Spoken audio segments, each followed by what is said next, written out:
Dan Abu Sa'id radhiyallahu anhu kata bahawa setelah dengar Rasulullah SAW bersabda, Sallallahu alaihi siapa wasallam. antara kamu yang melihat kemungkaran hendaklah dia mengubah dengan tangannya. Sekiranya dia tidak mampu, hendaklah dia mengubah dengan lidahnya. Dan kalau itu pun dia tidak mampu, maka hendaklah dia mengubah dengan hatinya. Yang sedemikian itu adalah iman yang selemah-lemahnya. Ada Abu Sa'id radhiyallahu anhu berkata bahawa setelah dengar Rasulullah SAW bersabda, Sallallahu siapa alaihi antara kamu yang melihat kemungkaran hendaklah dia mengubah dengan tangannya. Sekiranya dia tidak mampu, hendaklah dia mengubah dengan lidahnya.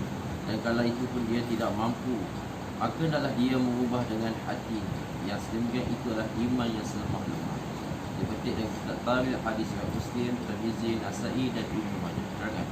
Dapat dalam hadis yang lain, siapa yang tidak mampu mengubah dengan lidahnya, adalah dia mengubah dengan hatinya. Dengan itu dia sudah terlepas daripada tanggungjawab tersebut. Dan itu adalah iman yang selemah-lemah. Dalam satu hadis yang lain pula dinyatakan siapa yang berusaha bersungguh-sungguh untuk mengubah dengan tangannya, dia adalah seorang mukmin. Dan siapa yang berusaha bersungguh-sungguh dengan lidahnya, dia adalah seorang mukmin. Dan siapa yang berusaha bersungguh-sungguh dengan hatinya, dia adalah seorang mukmin. Dan tiada darjah iman yang lebih rendah daripada ini. Berkenaan dengan tajuk ini, banyak hadis Nabi SAW telah dinukilkan. Sallallahu alaihi wasallam. Sekarang cubalah kita renung berapa ramaikah di kalangan kita yang sedang beramal dengan hadis ini. Apabila melihat apa-apa perkara yang dilarang oleh syarak sedang dilakukan, adakah kita terus berusaha mengubah dengan tangannya, atau mengatakan perkara ini haram dan buruk dengan lidah dalam usaha untuk mengubahnya, atau sekurang-kurang setaraf dengan iman yang selemah-lemahnya? Cuba mengubah dengan hati ataupun hati menjadi gelisah melihat kemungkaran itu. Renungkanlah perkara ini ketika bersendirian, apakah yang sepatut berlaku dan sebanyak apa yang sedang berlaku. Daripada hadits Nu'man bin Bashir radhiyallahu anhu, Rasulullah SAW telah bersabda, perumpamaan orang yang mentaati hukum-hukum Allah SWT dan orang melanggar adalah seperti satu kaum yang telah mencabut undi untuk menentukan tempat di dalam sebuah kapal. Sebahagian daripada mereka telah mendapat tempat di bahagian atas dan sebahagian lagi di bahagian bawah. Bila orang itu di bawah memerlukan air, mereka terpaksa pergi ke atas. Lalu sebahagian mereka merancang, jika kita lubangkan bahagian kita ini, maka kita tidak perlu menyusahkan mereka yang di atas. Sekiranya orang yang di atas membiarkan kejahilan mereka, maka kesemua mereka akan karam. Sekiranya mereka memegang tangan-tangan mencegah orang di bawah, maka mereka semua, sama ada yang di atas maupun yang di bawah, akan selamat.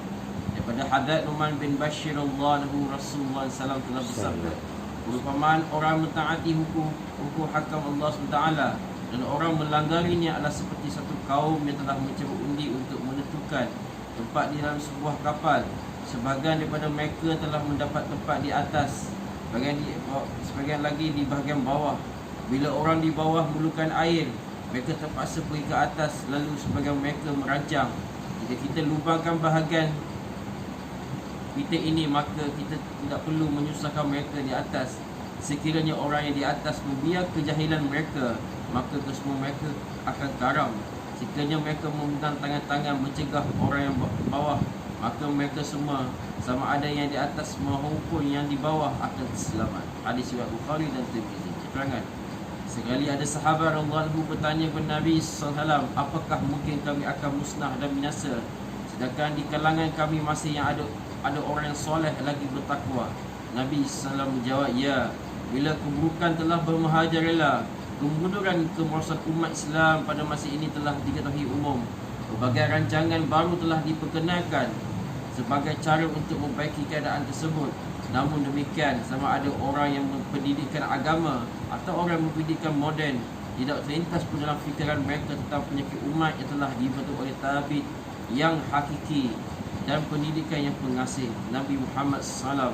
Apakah rawatan yang ditetapkan oleh baginda salam, dan setakat mana kita mengamalkannya? Tidak ada kezaliman yang lebih dahsyat lagi. Bila punca dan asbab telah menyebabkan penyakit, digunakan pula dengan sebagai ubat dan penawar, yakni untuk kemajuan umat Islam. Ajaran Islam dicuai-cuaikan, sebaliknya pendapat dan fikiran sendiri digunakan. Sedangkan perkara inilah yang telah menyebabkan kemudahan kita. Oleh keadaan sedemikian telah menciptakan ajal sikit-sikit lagi. InsyaAllah. InsyaAllah. Sampai